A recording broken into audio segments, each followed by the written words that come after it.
Hi everybody, it is Saturday, May 6th, and we all know what happened today.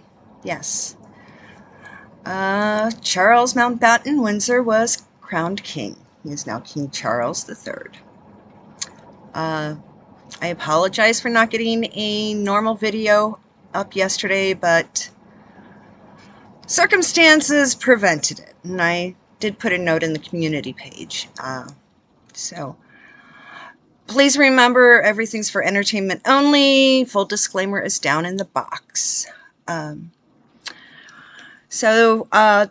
basically, yes, I fell asleep about 3:30, 4 o'clock and woke up at 3:15 this morning. So I figured, okay, I'm just going to take notes and watch the coronation on the main TV. I had it on WTTW, which is the PBS station here in the Chicago area.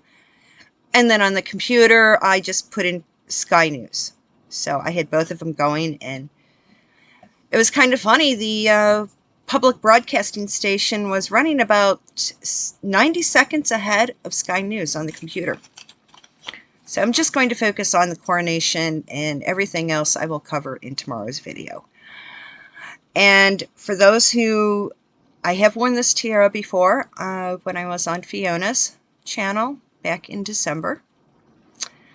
This is actually a replica of one of the Habsburg tiaras. It's supposed to be a replica of the Habsburg lotus flower tiara. And this was given a gift to me. It's very, very dirty Swarovski crystal replica that a family member gave to me because we're Austro-Hungarian on my mom's side. Okay, now let's see. Yes, I was watching everything on Sky News and on WTTW, and the first thing that came up while I was watching was the fact that Jill Biden and her daughter, and I guess granddaughter, step-granddaughter, were tucked pretty far back. They had kind of like a back row seat in one of the sections. So I'm like, okay, that is interesting. I think it's also poetic justice. Now, as along the parade route and everything, you did see members of different branches of the military, like the Coldstream Guards, the Life Brigade, Royal Navy, Royal Army, Marines, and so forth. And while many were marching, the parade route was actually lined with armed military, with their bayonets. They say that the bayonets are a sign of respect, but also if somebody gets out of line and, should heaven forbid, something horrible happen, when the weapons, the rifles that the Guard of Honor are using, should they run out of pow-pow, the bayonets are razor sharp, and they are taught to insert and twist. So they can be also used in case of emergency to subdue people that need to be subdued. And when I started watching about 3:30 this morning, they said they had already taken the Metropolitan Police and Scotland Yard had already taken in 6 people for protesting. So, those people, not very smart. They just weren't doing things correctly. Now, we all watched who was walking in, we know that there was the big black passenger van that brought in the York contingent and the Snowden contingent. Kind of nice that Andrew wore his full garter robes, and as the people mover van brought in, the last person to walk in was Henry. Now, when they were seated, Andrew, unfortunately, was third row and caught behind a pillar. So he really couldn't see too much unless he was staring directly across. And that was Camilla's family. Henry was also in the third row towards the west end of the row. And he was second in. He was sandwiched between Jack Brooksbank and another woman. I guess that might have been... I'm thinking that may have been Princess Alexandra, or one of the Ogilvies, or a member of the Kent, Gloucester, or Ogilvy family. So he was kind of sandwiched in, and kind of funny, but who needs a big candle when there's a red feather in his face? Thank you, Princess Anne, the Princess Royal. It's kind of, I think, Charles and the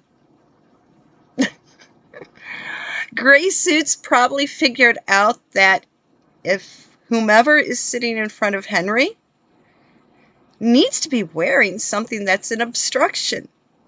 And what better way than to have his aunt be the Golden Stick, one of the bodyguards of her brother, where she would be wearing a hat with a very tall red feather, a red feather, so right in front of his face. So we don't need candles, we've got feathers. So I guess that could be a new term, being red feathered.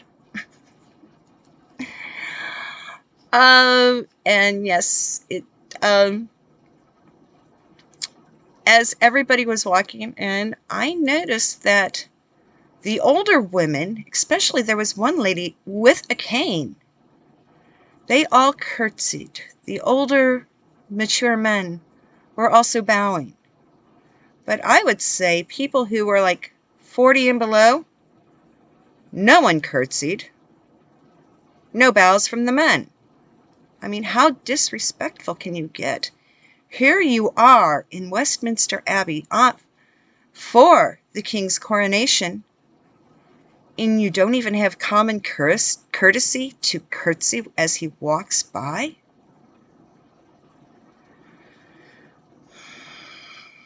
Not good. Not good. And then as we were walking in, we did see Catherine and William, the Prince and Princess of Wales, enter.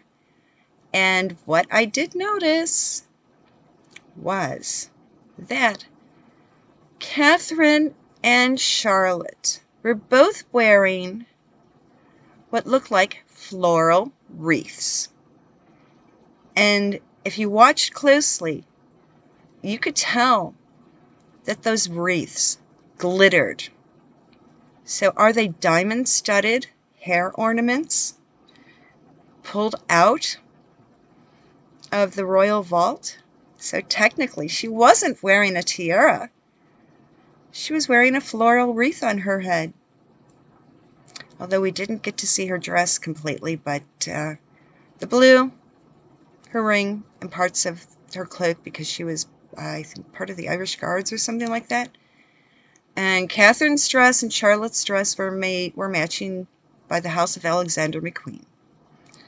Camilla and her lady companions were in Bruce Oldfeld.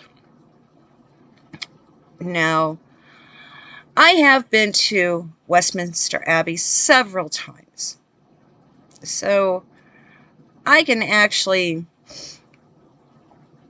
say from experience, some of the best seats in the house are if you are a member of the choir.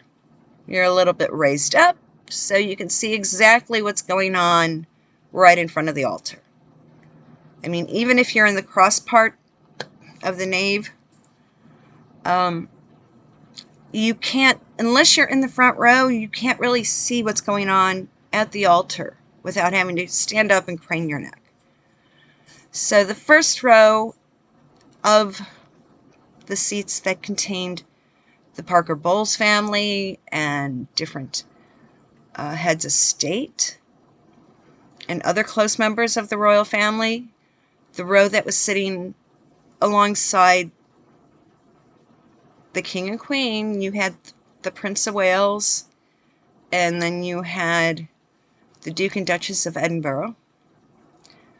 Now, I can honestly say that Sophie and Edward and the Princess Royal and Sir Tim Lawrence, they actually had some of the better seats, because all they had to do was turn their head and they could see what was happening in front of the altar. But the one that actually had the best seat, one of the best seats, was George. Because if you were paying attention, you could see Prince George peeking around the guys and the members of the clergy in gold. You could see him peeking around and actually watching what was happening to his grandfather. And being a page, he had more airtime, legitimate airtime, than his dad, than William. So Prince George really was the star of the show. He really stole the show today. And he was there and he got to see so much. And he's at the age, he's what, 9 going on 10. I remember a lot of things when I was 9. So Prince George, definitely one very, very lucky young man. And even I do have to say that Henry, being seated 3 rows back, he also was given a clear view of what was happening with his father. I hope he realizes that.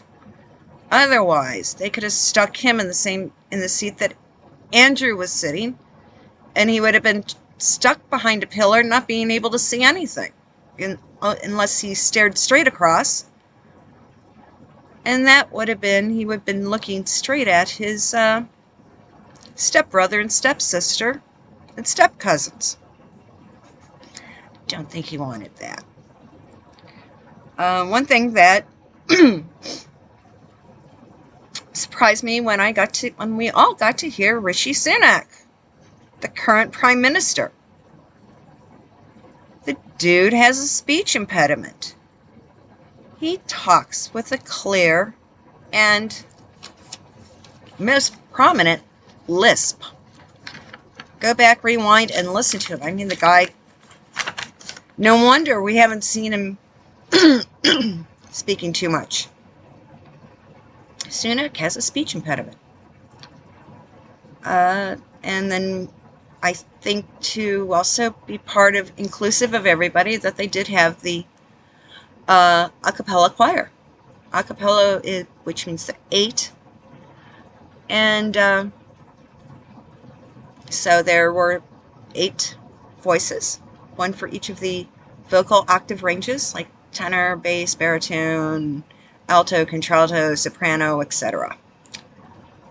And as they took off the first set of robes, the red ones, I actually saw, like, the guy holding Camilla's was almost cringing from the weight, so I can just imagine the guy holding Charles, because that one was even heavier and longer. While things were progressing, you did get some shots of the Wales family, and you could really notice Charlotte peeking around her dad to watch what was going on. And when William went up to put the cloak and mantle on his father, she really had her eyes glued on what her daddy was doing. And I was able to watch on a different angle for when William went up and declared his allegiance to his father. Charlotte's eyes were glued every second on her daddy. So she is definitely following in the tradition of her great aunt Anne. So she will make a fantastic Princess Royal when the time comes, and will be able to provide the same strength and guidance to George as Anne does for Charles. So it's just a wonderful sight to see with her. Now, something weird that I noticed, and I wonder if anybody else noticed, but the Archbishop, when he was preparing the communion wafers and wine, he had just finished touching the communion wafers, and yes, he then wiped his nose with the back of his hand. I wonder how many people noticed that, because would you want to receive a communion wafer from someone who had just wiped his nose? Well, I guess that just goes to prove that the C-19 stuff is nothing but nonsense. I mean, the World Health Organization said it's over and done with this past week. So, and then with the Archbishop with his nose wipe, proved it. So people, ditch those masks. Then afterwards, as people were leaving, after the Royal Highnesses were leaving the Abbey, Sky News was able to do a spur-of-the-moment interview with Joanna Lumley. She was like, oh my gosh. It was like a cocktail party at the beginning, and you could feel the electricity in the air. And next thing you know is that it becomes more and more serious and solemn. And even she stated that you could hear what was going on, and there were some monitors, but you really couldn't see anything. And so the best place to watch the coronation is probably back home on your own TV. People did comment that Louis was perfect behavior. I mean, he had just turned 4. He was, 4 and 5 weeks, 6 weeks for the Queen's Jubilee. Now he has just turned 5 in a couple weeks. How 11 months of maturity level, how that 11 months of growing has provided him with such maturity level that he was a perfect young royal at the coronation. So, keeping my eyes out, and I'm like scouting around, because right now I'm filming this, it's around 9:35 in the morning, and we know that the cars did take, like the Gloucesters, the Kents, the Ogilvies, the Yorks, back to the palace. So, what car was Henry in? And did the car go to the palace or the airport? We all will have to poke around for a report on that. Then, like I said, George had some of the best stuff, best experiences, because then, once they returned to the palace, George was then helping his grandfather out onto the backyard, the rear garden of Buckingham Palace, which is about, they say it's 39 acres, but it's like, when you include all the outbuildings, it's more than 40 acres of land behind the palace, Buck House. And George was there when his grandfather, Casey III, received his first official royal salute from the military. And of course, his pages had to be there to help with that robe. So he helped with that. Then when they went onto the balcony, George was very close to his grandfather. He was actually placed between his grandfather and his parents. And even for the second bow on the balcony, George was there. So what a very, very lucky young boy. So those are my notes for the coronation. I apologize for not putting something out yesterday, but I'm just going to pop this up without a commentary. But on Sunday, the 7th, I will have a video released that will be at 4:30 in the afternoon, Central Standard Time. Have a great Saturday, and don't forget that this is Kentucky Derby Day. Yes, I already have a hat that I'm wearing because I will be going to watch it with some friends. and an OTB, off-toric batting. So, no, I am not going to say which horse is my favorite because I don't want to jinx it. Everyone have fun, and I'll talk to you tomorrow morning, and you'll see it in the afternoon. Bye-bye.